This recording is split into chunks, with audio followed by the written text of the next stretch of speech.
Si el cielo decidiese algún día acordarme un insigne favor, borraría totalmente de mi memoria el descubrimiento que hice por simple casualidad. Al echar una ojeada a una hoja de periódico que recurría un estante, encontré un viejo número de boletín de Sydney del 18 de abril de 1925, con el cual no hubiese podido dar en mi vida cotidiana. Había pasado inadvertido hasta para la agencia de recortes que había estado coleccionando ávidamente durante esa época de materiales para mí. Había yo casi abandonado mis investigaciones cerca de lo que el profesor llamaba el culto de Cthulhu, y me encontraba de visita en casa de un amigo doctor de Patterson, en New Jersey, conservador del museo local y mineralogista de renombre. Examinando un día los ejemplares de reserva, amontonados en desorden en los estantes de una de las salas del museo, mi mirada se detuvo en la rara ilustración de uno de los periódicos extendidos bajo las piedras. Era el boletín de Sydney que he mencionado. Mi amigo tenía corresponsales en todos los países extranjeros imaginables.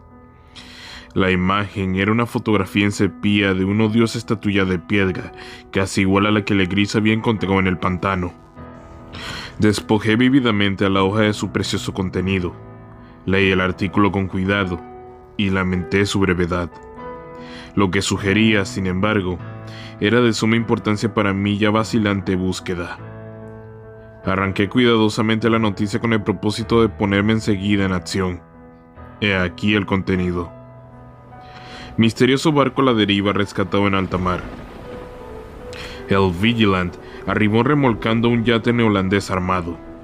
Un muerto y un sobreviviente a bordo. Relatan combates furiosos y muertes en alta mar. Marinero rescatado se niega a dar detalles de las misteriosas experiencias. Ídolo extraño hallado en su poder. Se iniciará una investigación. El carguero Vigilant de la compañía Morrison, procedente de Valparaíso, arribó esta mañana a su puesto de amarre en la bahía de Darling, remolcado al yate Alert de Dunedin, número 2, con serias averías, pero dotado aún de los poderosos armamentos. El yate fue avistado el 12 de abril a las 34,21 de latitud sur y a los 152,17 de longitud oeste, con un muerto y un sobreviviente a bordo. El Vigilant dejó Valparaíso el 25 de marzo, y el 2 de abril fue alejado considerablemente de su curso, en dirección sur, por excepcionales tormentas y enormes olas. El 12 de abril se avistó el buque a la deriva. En apariencia había sido abandonado, pero luego se descubrió que llevaba un sobreviviente en estado de delirio y un hombre muerto desde hace más de una semana. El sobreviviente apretaba entre sus manos una piedra horrible de origen desconocido, de unos 30 centímetros de alto, y cuyo origen los profesores de la Universidad de Sydney, la Sociedad Real y el Museo de la calle College no pudieron determinar, y que el hombre afirmaba haber descubierto en la cabina del yate, en un altar rudimentario. Este hombre, ya recobrado, relató una historia de piratería y violencia sumamente extraña. Se trataba de un noruego llamado Gustav Johansen, de cierta cultura, segundo oficial en la goleta Emma Auckland, que partió para Callao el 20 de febrero, con una tripulación de 20 hombres. El Emma dijo que fue retrasado y alejado considerablemente de su ruta por la tormenta el 1 de marzo, y el 22 del mismo mes, a los 49,51 de latitud sur y a los 128,54 de longitud este, encontró el Alert, conducido por una tripulación de canacos y mestizos de aspecto patibulario. El capitán Collins no obedeció la orden de virar, y la tripulación del yate abrió fuego sin aviso con una batería de cañones de bronce particularmente pesado. Los marineros del Emma, dijo el sobreviviente, se resistieron con valentía, y aunque la goleta comenzó a hundirse, pues varios proyectiles habían alcanzado la línea de flotación, lograron acercarse al enemigo y lo abordaron poniéndose a luchar en cubierta. Como los tripulantes del yate combatían de un modo torpe y cruel, tuvieron que matarlos a todos. 3 de los hombres del Emma, incluso el capitán Collins y el primer oficial Gree, murieron. Y los 8 restantes, bajo el mando del segundo oficial Johansen, se pusieron a navegar en la dirección seguida originalmente por el yate, a fin de descubrir por qué motivo se les había ordenado cambiar de rumbo. Al día siguiente desembarcaron en una islita que no figuraba en ningún mapa. 6 de los hombres murieron allí, aunque Johansen se mostró particularmente resistente a este respecto y dijo que había caído en una grieta entre las rocas. Más tarde, parece, Johansen y sus compañeros volvieron al yate y trataron de hacerlo navegar, pero fueron vencidos por la tormenta del 2 de abril. Desde ese día hasta el 12 de abril, fecha en la que fue recogido por el Vigilant, Johansen no recuerda nada, ni siquiera cuando murió su compañero William Brittain. La muerte no se debió aparentemente a otra causa que a privaciones.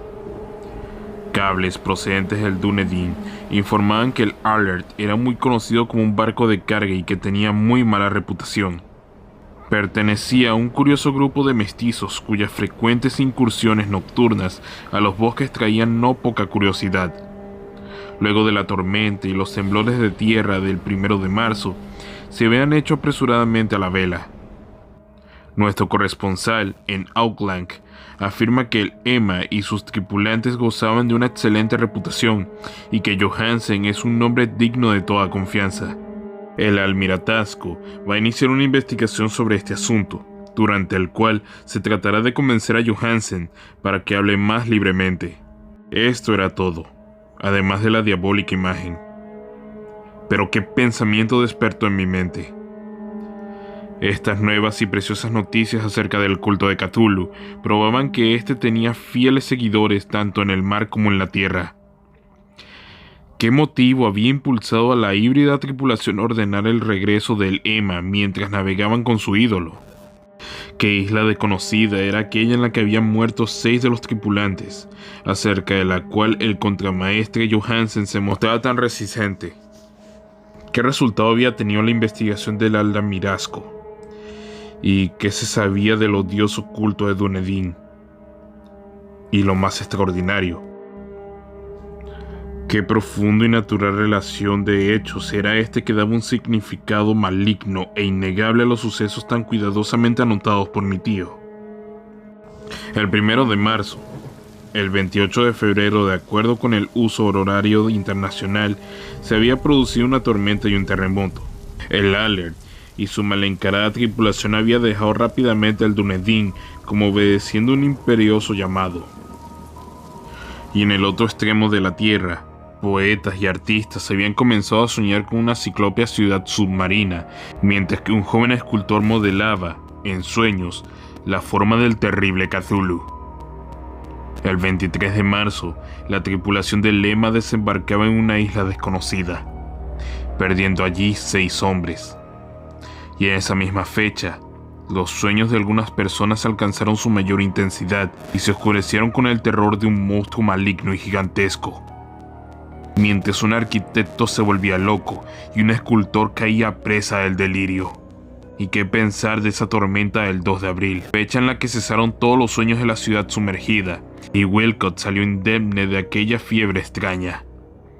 Que a pesar igualmente de aquellas alucinaciones del viejo Castro y a los antiguos venidos de las estrellas, y a su reino próximo, y a su culto, y a su gobierno de los sueños, estaba balanceándome en el borde de un abismo de horrores cósmicos, insoportables para un ser humano.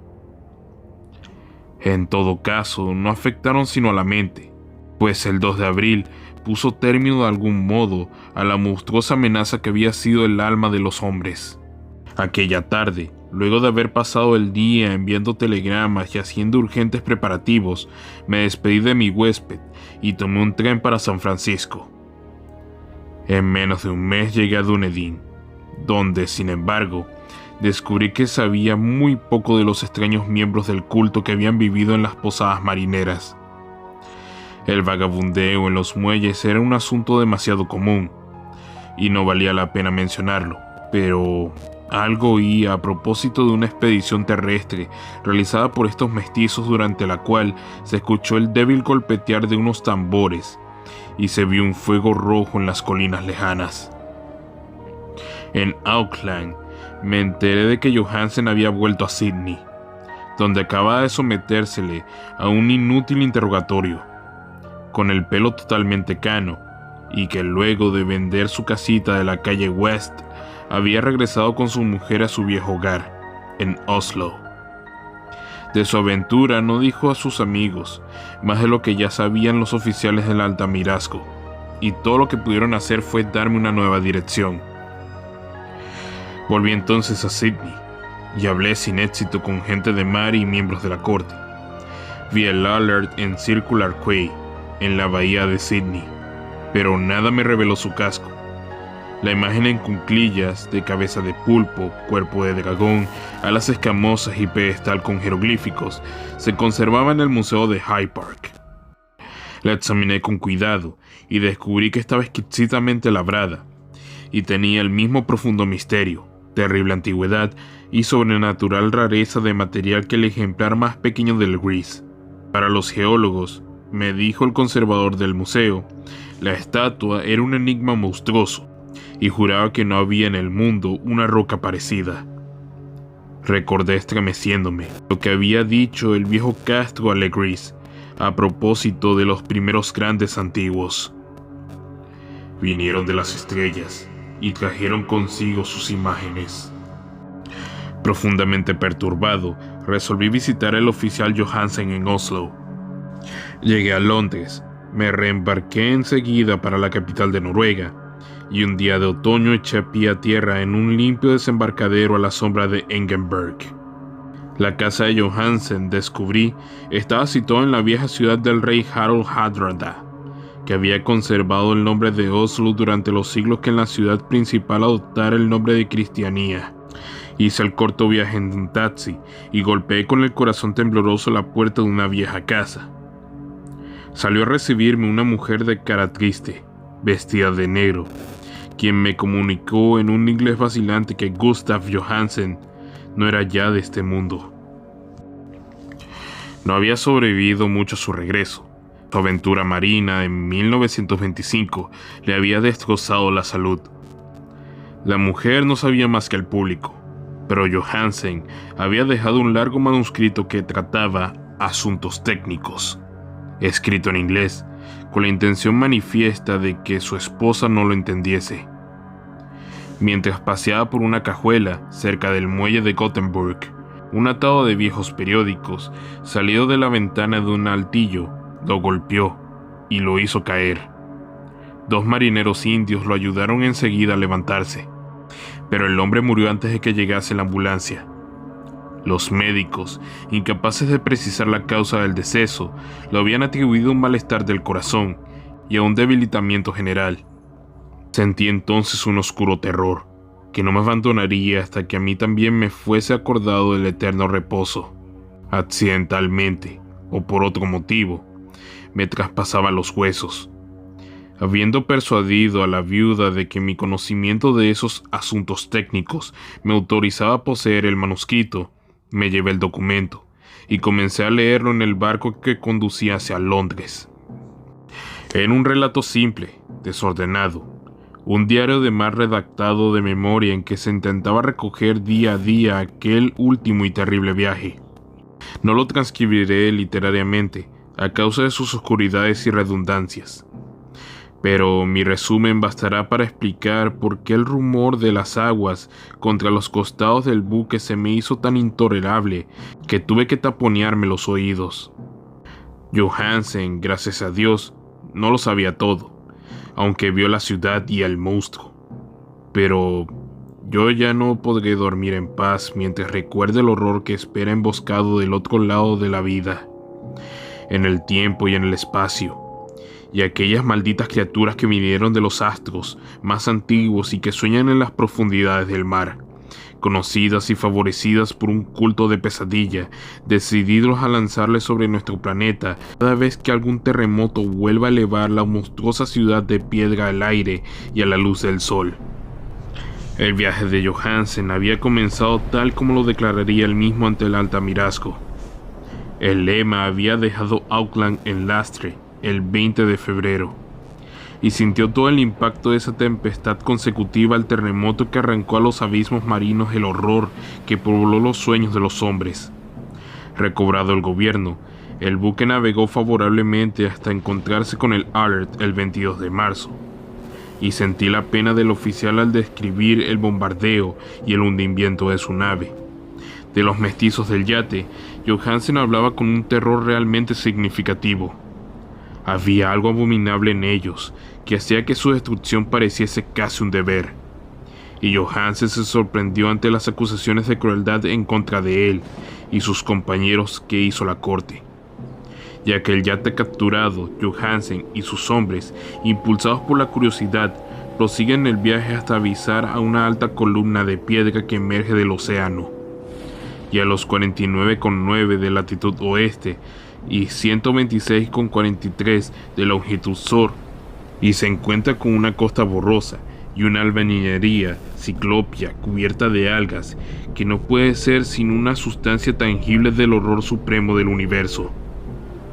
La ciudad muerta de Rilaya, construida hace millones de años, antes de los comienzos de nuestra historia, por los enormes y espantosas criaturas que descendieron desde los astros desconocidos. Allí yace el gran Cthulhu y sus compañeros, ocultos en unas bóvedas verdes y húmedas, desde donde envían, luego de incalculables ciclos, pensamientos que aterrorizaban a los hombres sensibles y reclaman imperiosamente a los fieles del culto que inicien el peregrinaje de la liberación y la restauración. El oficial Johansen ignoraba todo esto, pero Dios sabe que había visto bastante. Creo que emergió de las aguas solamente la cima de la ciudadela, coronada por un enorme monolito, donde yace el gran Cthulhu.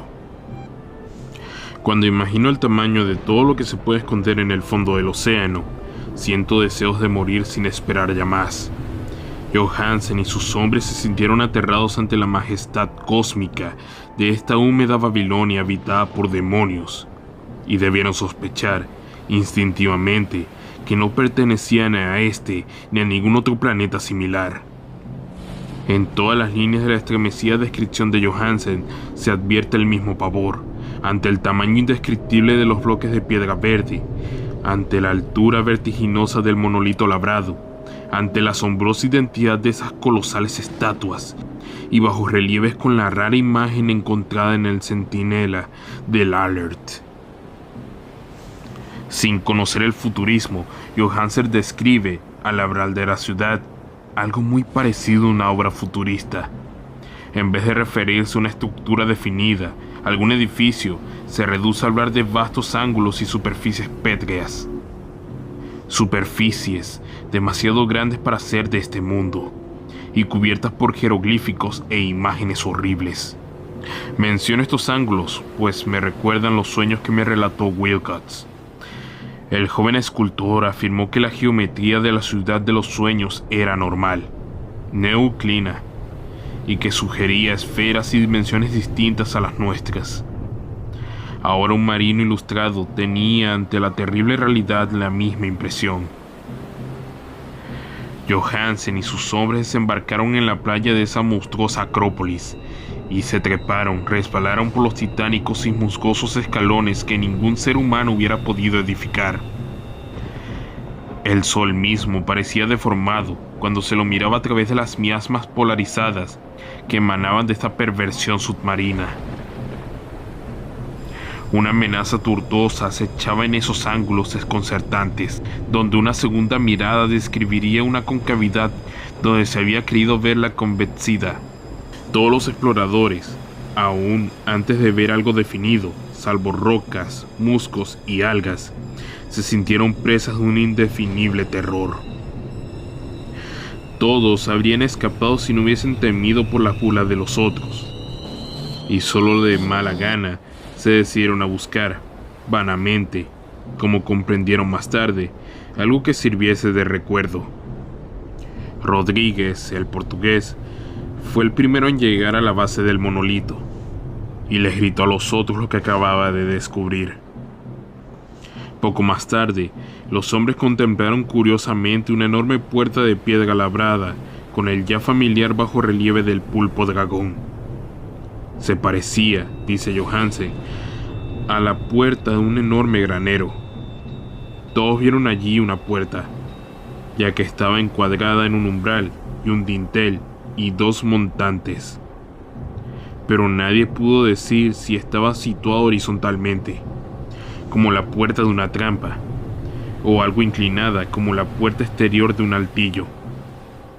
Como lo hubiese dicho Wilcox, la geometría del lugar era algo errónea. Uno no podía estar seguro de que el mar y el suelo fuesen horizontales, de modo que la posición relativa de todo el resto parecía variar fantásticamente. Bryden presionó sobre la piedra en diversos sitios sin resultado. Luego, Donovan palpó con delicadeza los bordes, apretando separadamente cada punto. Subió con longitud a lo largo de la grotesca moldura de piedra. Puede decirse que subió si se admite que la puerta no era al fin y al cabo horizontal. Y los hombres se preguntaron cómo una puerta podía ser tan enorme. Al fin, muy suavemente, muy lentamente, la parte superior del panel comenzó a inclinarse hacia adentro. Y todos vieron que la piedra se balanceaba. Donovan se deslizó y trepó de algún modo a lo largo de uno de los montantes, y los hombres se pusieron a observar el curioso retroceso de la puerta monstruosa.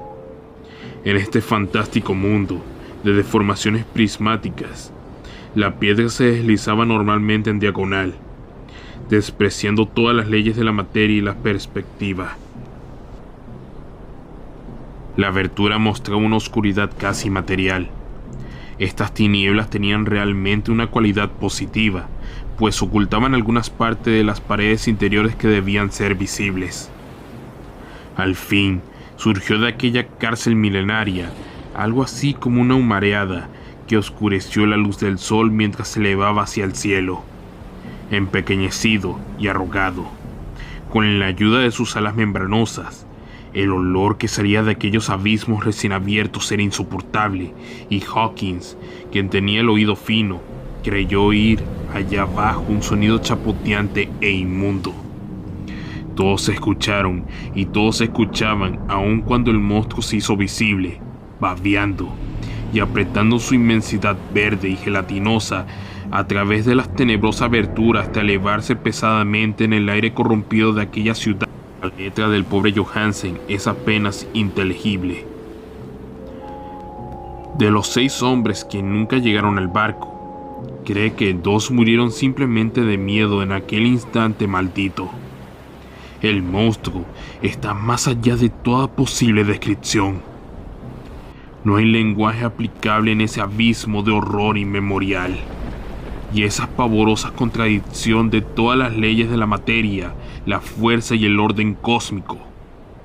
Una montaña que caminaba. Dios, puede extrañar que el otro lado de la tierra enloqueciese un gran arquitecto, y que en aquel telepático instante la fiebre devoraba al pobre Wilcox. El monstruo de los ídolos, el verde y viscoso demonio venido de los astros, había despertado para reclamar sus derechos. Las estrellas eran otra vez favorables, y lo que el viejo culto no había podido lograr por su voluntad, un puñado de inocentes marineros lo hacían por accidente. Luego de millones y millones de años, el gran Cthulhu era libre otra vez. 3 hombres fueron barridos por aquellas patas membranosas antes de que nadie tuviese tiempo de volverse. Que descansen en paz, si hay algún descanso en el universo. Eran Donovan, Guerrera y Armstrong. Parker resbaló mientras los otros 3 sobrevivientes se precipitaban frenéticamente en un escenario infinito de rocas verdosas. Johansen jura que fue absorbido hacia arriba por un ángulo que no debía estar allí, de modo que solo Bryden y Johansen llegaron al bote, y se dirigieron desesperadamente hasta el Alert, mientras la montañosa monstruosidad descendía por los escalones de piedra resbaladiza y se detenía, titubeante, a las orillas del agua. Las calderas habían quedado funcionando a pesar de que todos habían bajado a tierra, y bastaron unos pocos segundos de frenéticas corridas entre las ruedas y los motores para poner en marcha el Alert. Lentamente, entre los horrores distorsionados de esa escena indescriptible, la hélice comenzó a golpear las aguas. Mientras tanto, en la costa mortal, sobre aquellas construcciones que no eran de este mundo. El monstruo gigantesco venido de las estrellas emitía unos gritos inarticulados, como Polifemos al maldecir el veloz navío de Ulises. Enseguida, con más audacia que los cíclopes de la leyenda, el gran Cthulhu penetró en las aguas e inició la persecución con golpes que levantaron enormes olas. Briden volvió a la vista y enloqueció. Desde entonces, rió a intervalos hasta que la muerte lo alcanzó en su cabina, mientras Johansen vagaba delirando de un lado al otro. Pero Johansen no había abandonado la partida. Comprendiendo que el monstruo alzaría seguramente el alert antes de que la presión llegase al máximo, resolvió intentar algo desesperado. Y acelerando los motores, subió rápidamente a la cubierta e hizo un giro del timón. En la superficie de las aguas, un remolino espumoso, y mientras crecía la presión del vapor, el valiente noruego dirigió el navío contra aquella montaña gelatinosa que se alzaba sobre las sucias espumas como la popa de un galeón demoníaco. La horrible cabeza de pulpo, envuelta en tentáculos, llegaba casi hasta el punto del bowpress, pero Johansen no retrocedió. Hubo un estallido como el de un globo que se desinfla, y un líquido inmundo como el que surge de un hendido pez luna, una hediondez que el cronista no se atrevió a describir. Durante un instante, una nube verde acre y enceguecedora envolvió el buque, y un hedor maligno quedó en popa, donde, Dios del cielo, la esparcida plasticidad de aquella entidad celeste estaba recombinándose y recobrando su forma primitiva, mientras que el alert se alejaba más y más y ganaba velocidad. Y eso fue todo. Desde ese momento, Johansen se contentó con meditar sombríamente sobre el ídolo de la cabina y preparar unas pocas comidas para él y su enloquecido compañero, quien reía a carcajadas. No trató de dirigir el navío. Desde aquel incidente quedaba un gran vacío en su alma. Luego sobrevino la tormenta del 2 de abril, que terminó de nublar sus conciencias.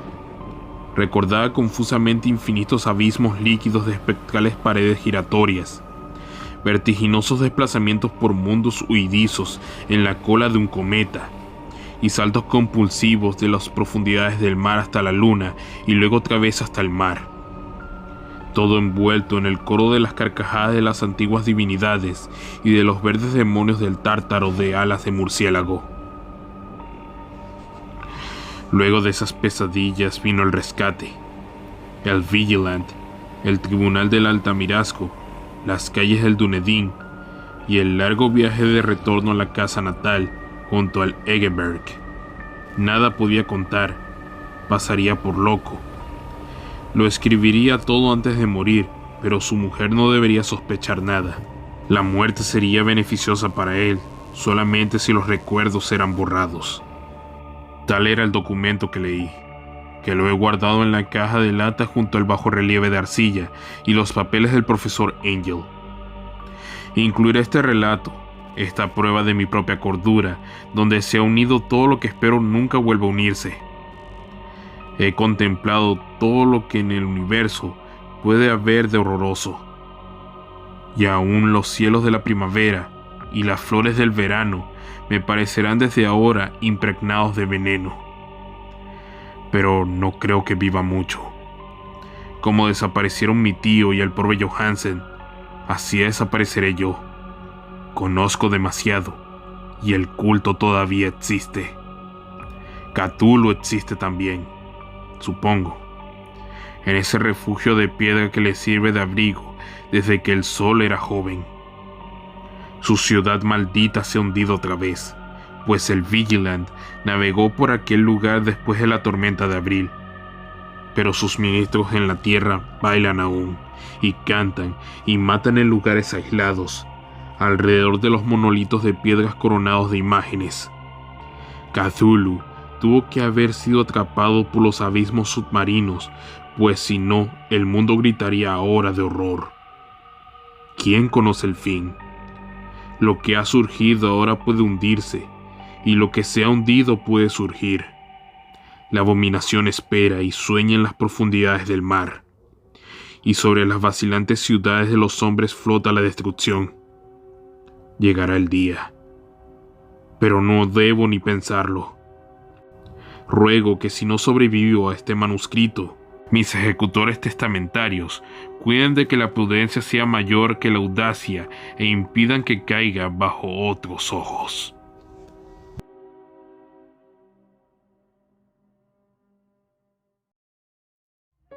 Y eso ha sido todo por esta ocasión. Con esto le damos final a la llamada de Cthulhu en el canal. Espero que haya sido de su agrado.